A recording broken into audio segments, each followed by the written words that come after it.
been a bit down in the dumps over the last few months, dealing with this knee issue that I've had.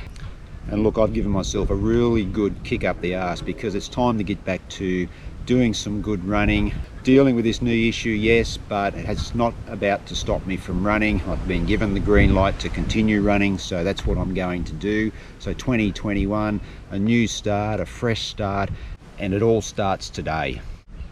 I've set some goals for 2021, and I'm going to go through those goals a little bit later. But first, today, in the last video I said that I was going back to the MAF running. Today is where it all begins. I'm putting down a baseline, doing a 8-kilometre MAF test. Now I plan to complete one of these every month, just so I can sort of measure any month-on-month improvement.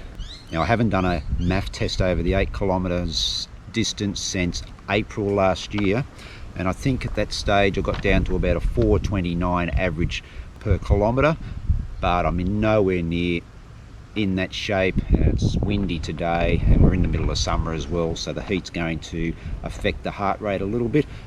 Now I did do some longer MAF tests through May, June and July. I think I did a 12, a 16 and a half marathon MAF test.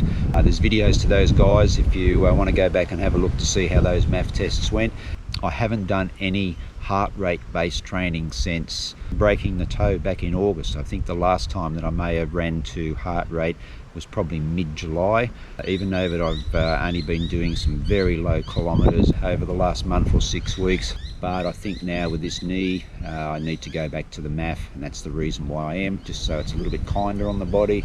I'm not putting so much sort of load through this knee, and hopefully I can rebuild that aerobic engine, which has really suffered over the last few months.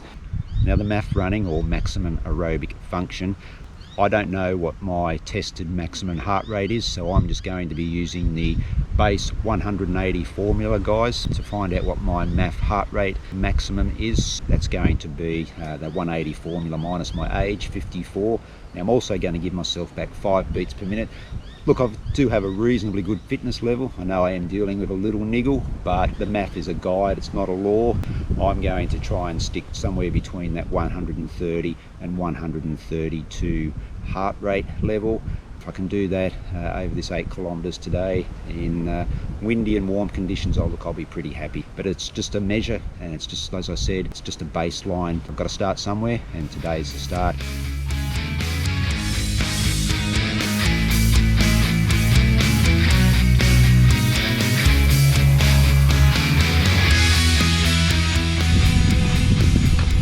Alright, I've got the music cranked up. All that needs to be done now is to go and get this MAF test done. So how it's going to go, guys, is a 200 metre walk into an a 2-minute walk into an 8-minute jog, and then I'll start the 8 kilometre MAF test, and finishing with a 8-minute jog and a 2-minute walk. So this is all done continuously, so let's go get it done.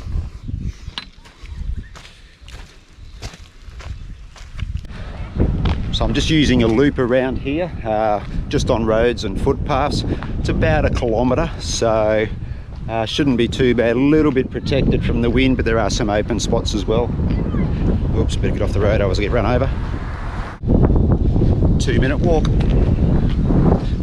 Now, a reason for the gentle warm-up is just to make sure that the heart rate doesn't elevate too quickly.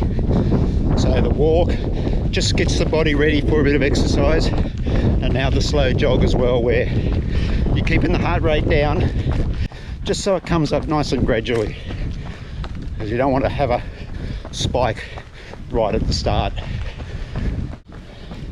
Very windy over the other side too, guys, so I think it might play a little bit of havoc with the heart rate. A few more minutes to go. Okay, 10 minutes done on that warm-up. 125, so I can pick it up a little bit, but not a lot, obviously.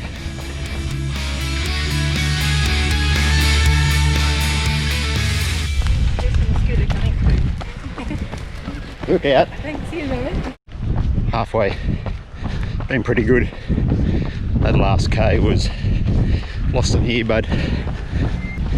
Had to go back for it and just raise the heart rate a little bit, and that K was a bit slower.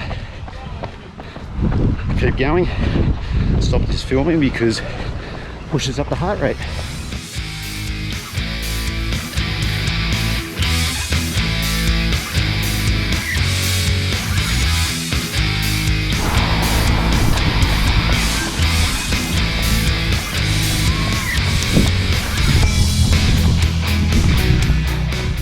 Two-minute walk now, part of the cool down.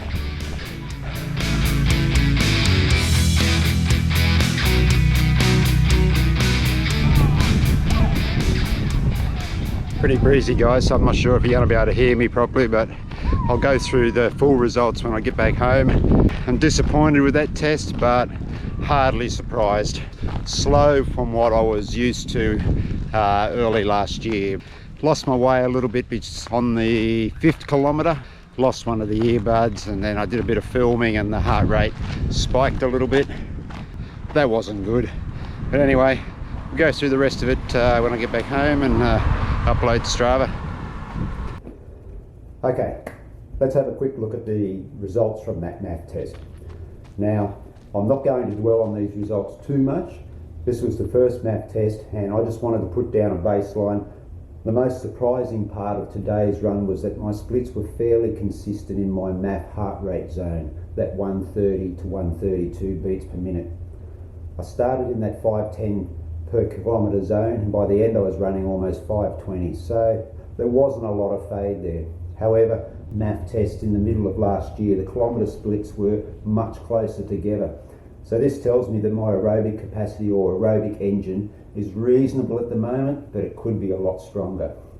The aim now is to build that aerobic capacity over the coming months and bring those kilometre splits much closer together in future MAF tests. Last year I was able to build that aerobic engine reasonably quickly because I built up my weekly mileage to 100k plus and sustained that for many weeks. However, this time around I will be capping my weekly mileage at around 60 kilometres, just so I don't overdo things with this knee. So I'm expecting it is going to take a little longer to build that aerobic engine, and I don't expect to see significant improvements in the MAF tests like I did this time last year. Running on the roads, I always like to run towards the oncoming traffic. This allows me to watch what the cars or bikes are doing coming towards me, and I can adjust by jumping off the road if I need to. Now, a lot of runners wear earbuds and headphones now, and sometimes it's hard to hear. And if you are running in the same direction as the traffic, you have no idea what is happening behind you. Obviously, it's best if you don't run on the roads, especially busy ones, but sometimes there is no alternative. So, limit the risk as much as possible. Always be aware of what's happening around you when you are running on the roads. And I find the best way to do this is to run towards oncoming traffic. Alright legends, thanks for watching. Like, comment, subscribe, share this video, all that stuff. We really appreciate it. Stay safe, happy running, and I'll catch you in the next video. See you.